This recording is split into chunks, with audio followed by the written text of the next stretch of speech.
Okay, thanks, Phil, and thanks everyone for being here today.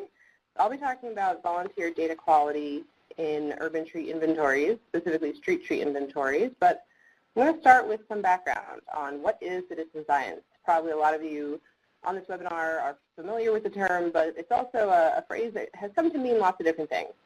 One of these kind of cartoony illustrations showing, what does everyone think that elephant is supposed to be, really gets to the point. You touch the trunk, you think it's a snake. You touch the tail, you think it's a rope.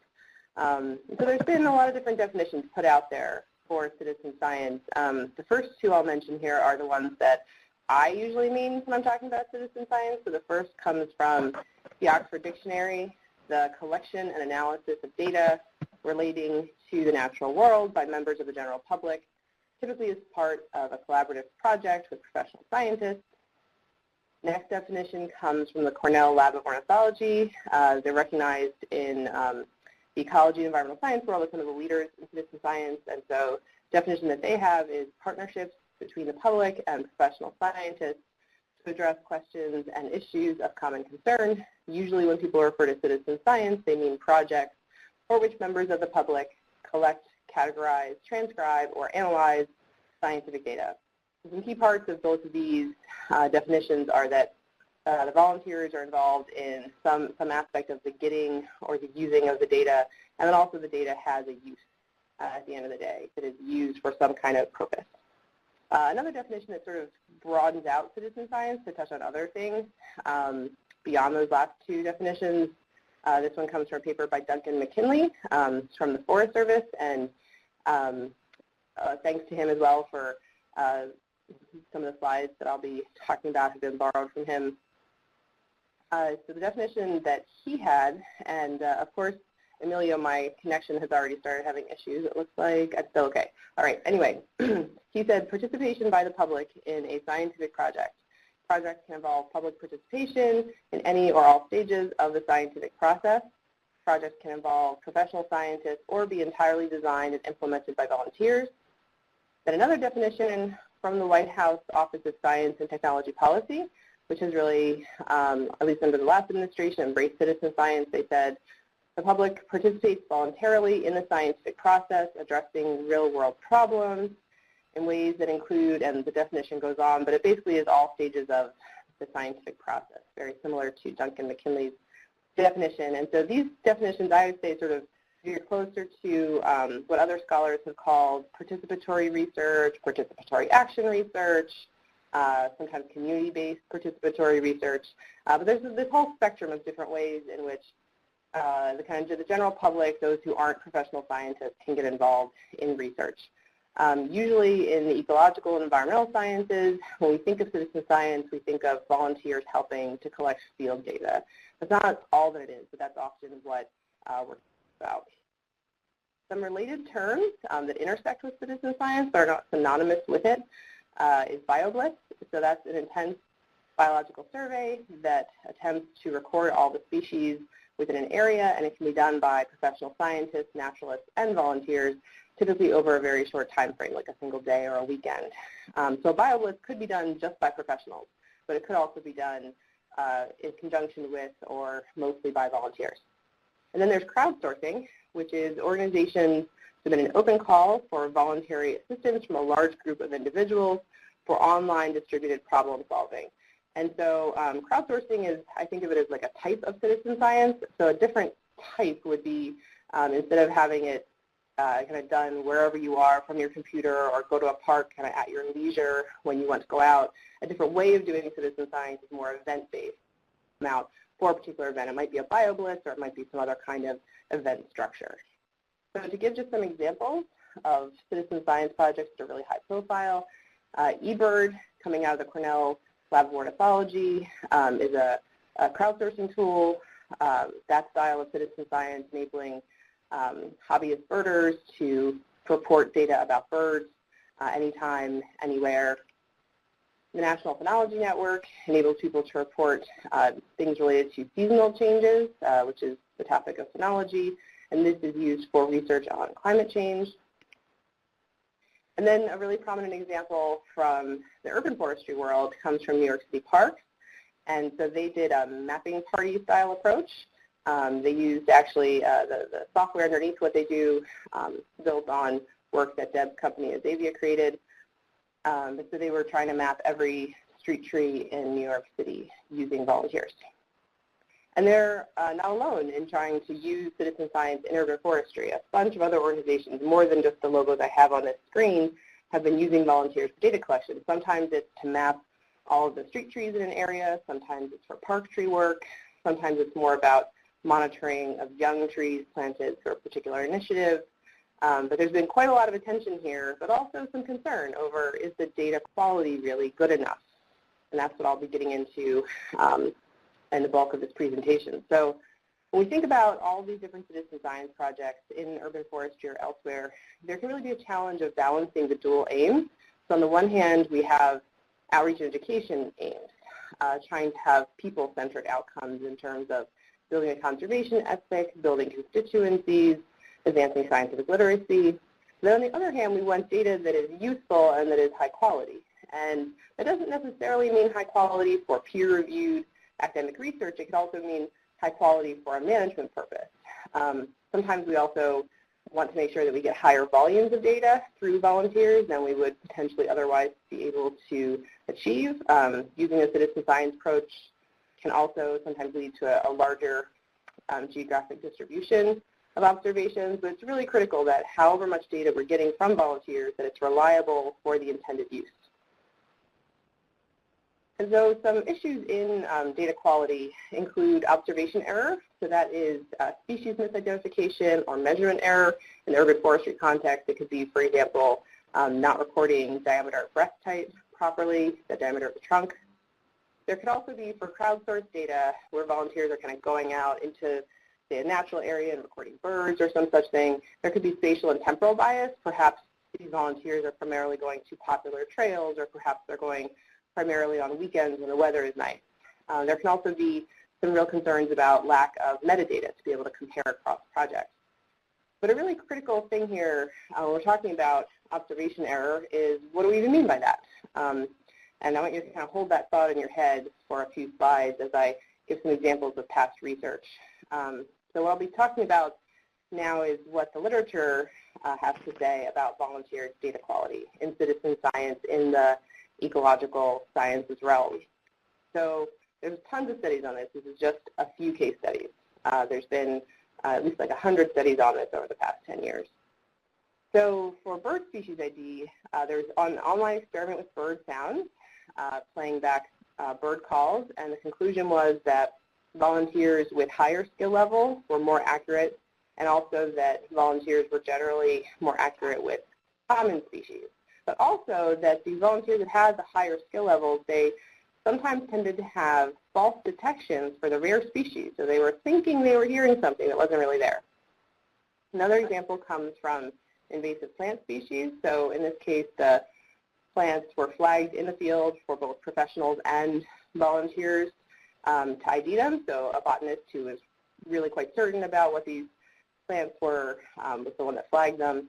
And the conclusion was that the professionals had 88% accuracy, the volunteers had 72% accuracy. So interestingly, professionals weren't exactly perfect either.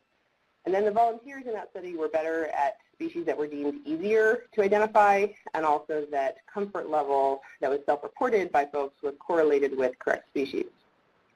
So there aren't nearly as many studies about tree-related citizen science. There's quite a bit more about birding and about other kinds of animal work.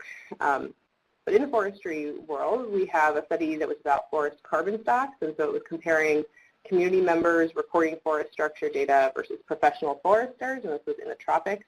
And the conclusion was that the volunteers and professionals had very similar tree counts, DBH, and biomass estimates. And the whole purpose of that was about biomass estimates, so the authors said, well, the volunteer data is going to be fine for our purpose. And then for street trees, an older study compared volunteers versus arborists, with the arborist data deemed to be correct. And the conclusion was that for the common genera, that there was 91 to 95% genus agreement, but that species agreement was quite a bit lower. So with all of that in mind, those studies that I just talked about, as well as, in fact, the research I'll be presenting for the bulk of my talk makes the assumption that the professionally collected or the researcher collected data is kind of quote-unquote true, but it really doesn't agree with kind of larger ways that we should really be thinking about error. So here's the definition from Wikipedia. I think that this audience of folks that's interested in citizen science will hopefully appreciate a definition coming from a crowdsourced encyclopedia. So the definition here of observational error or measurement error is the difference between a measured value of a quantity and its true value. In statistics, an error is not a mistake, and variability is an inherent part of things being measured and the measurement process. So in other words, even among professional scientists, we have observation error or measurement error. And it's really important to keep that in mind when, like I said, most prior studies of volunteer errors or volunteer data quality, they have used the professional as the kind of true value, when in fact professional data is not perfect. We PhDs are not infallible when it comes to collecting data, nor is a professional arborist for that matter. So we have to be very cautious in how we interpret these things. So you'll hear me in my talk about consistency rates as opposed to error rates, and this is why. So the project about citizen science and urban forestry that I'm now launching into, this field study of volunteer data quality grew as a pilot test to evaluate a working draft of a field guide for urban tree monitoring. And this is something that I've been working on with lots of different colleagues through the Urban Tree Growth and Longevity Working Group, UTGL, and we're part of the ISA. We're the only working group currently affiliated with the ISA.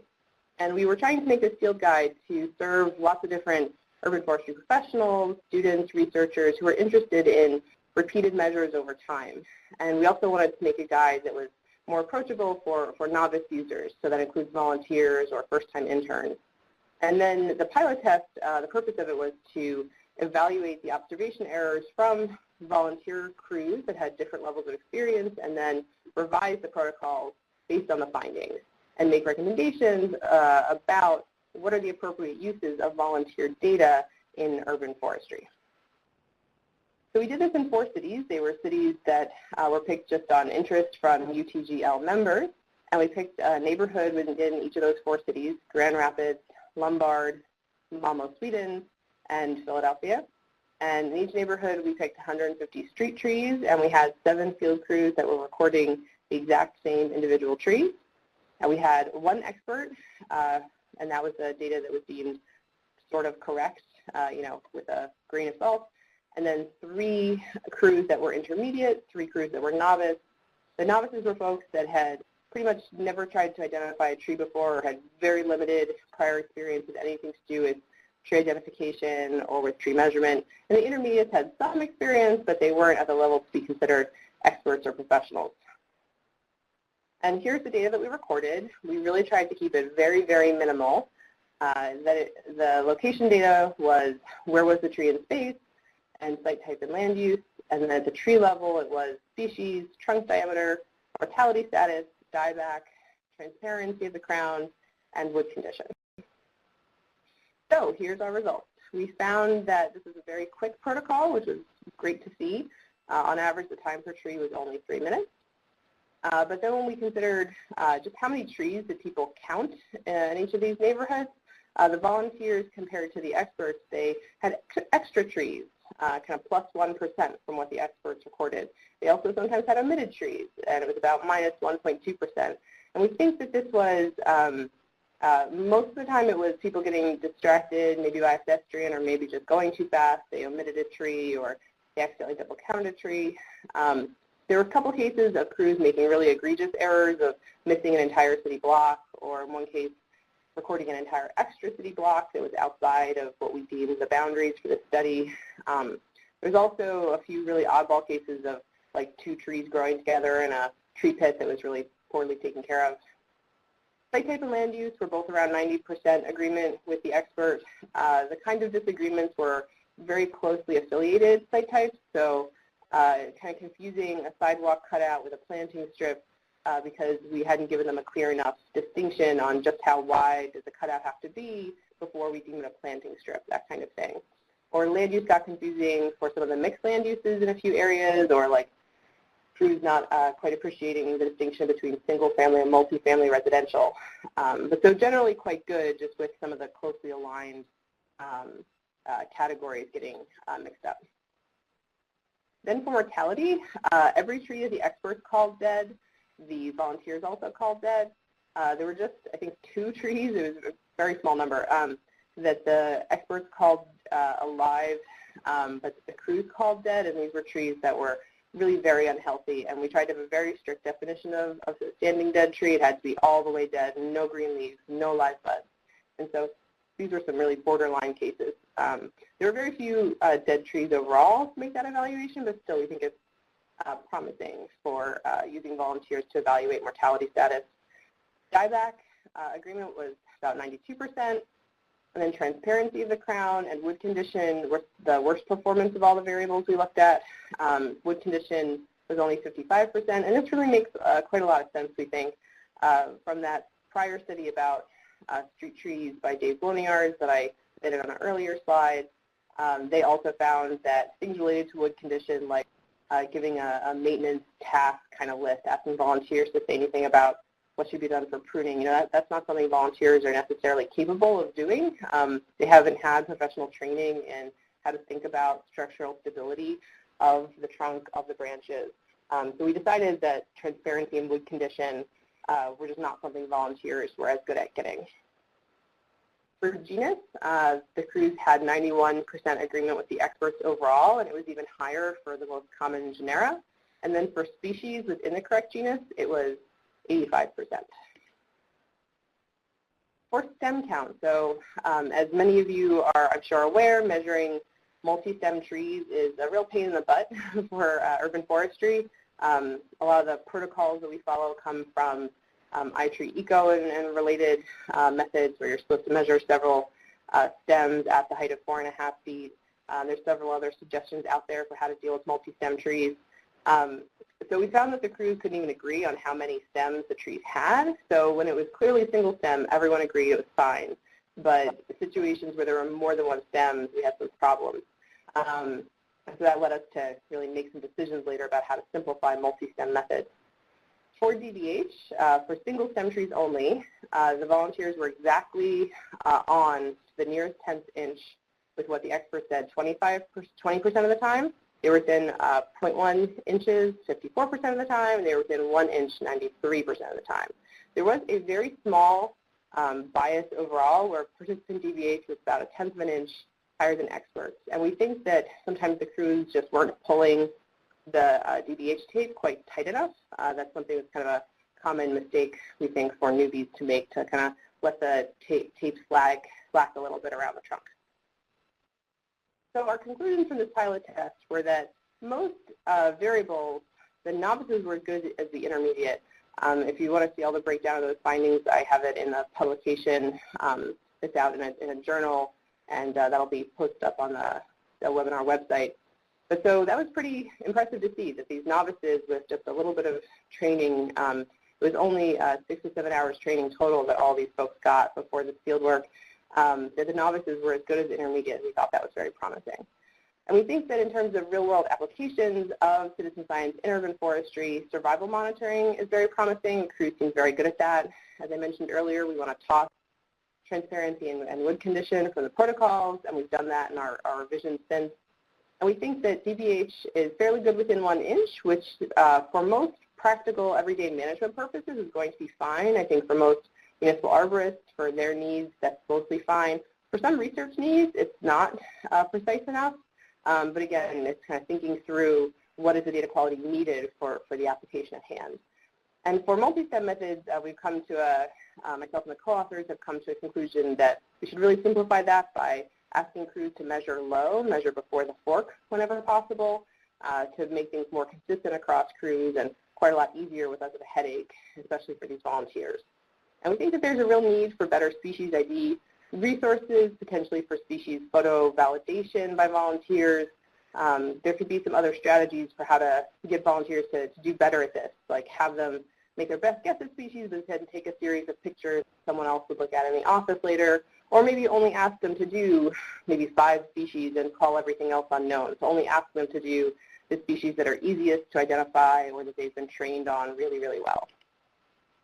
Moving forward, for citizen science applied to urban forestry and much more generally for any kind of project, it's really critical to connect the dots in terms of who are the volunteers you're dealing with, what's their skill level, what kind of training are they being given for the project, what kind of resources do they have at hand, how hard is the task that they are being given, is it something that they really have the training and the skill level to achieve.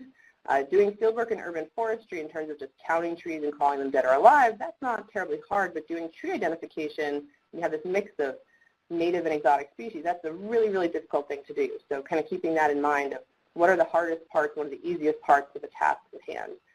And then recognizing what kind of data quality is necessary for the intended use, what is the acceptable amount of error for use of volunteer data. And then when we do data quality studies like the one I've just talked about, there are a couple different applications or implications of them. One is to, as we've done, use it to revise your study design, revise your training, to roll out your protocols or your project more broadly. It can also be used to quantify uncertainty if you're using the results for modeling or other statistical analysis. And we can also think about data quality as it relates to data standards and metadata standards comparing across projects. And so a final message, take-home message that I really want to impart upon everyone is that what I just described is just what should be part of any kind of scientific project, to think hard about what is the data quality for the project we're doing, what are the implications of that for how we're going to analyze the data. And so citizen science is science. Sometimes I think we get pushback about that because there is this emphasis in citizen science on things like the people impact and the impact on scientific literacy and ecological literacy and all that. But at the end of the day, we call it citizen science because science is at the core. And I need to acknowledge all the different people that have been involved in different stages of this project, including the pilot test and working on the different stages of making that protocol, lots of different parties involved. And that's it. I'll be happy to take any questions at the end after Deb's talk, and feel free to contact me later if you're interested in this kind of work. Excellent.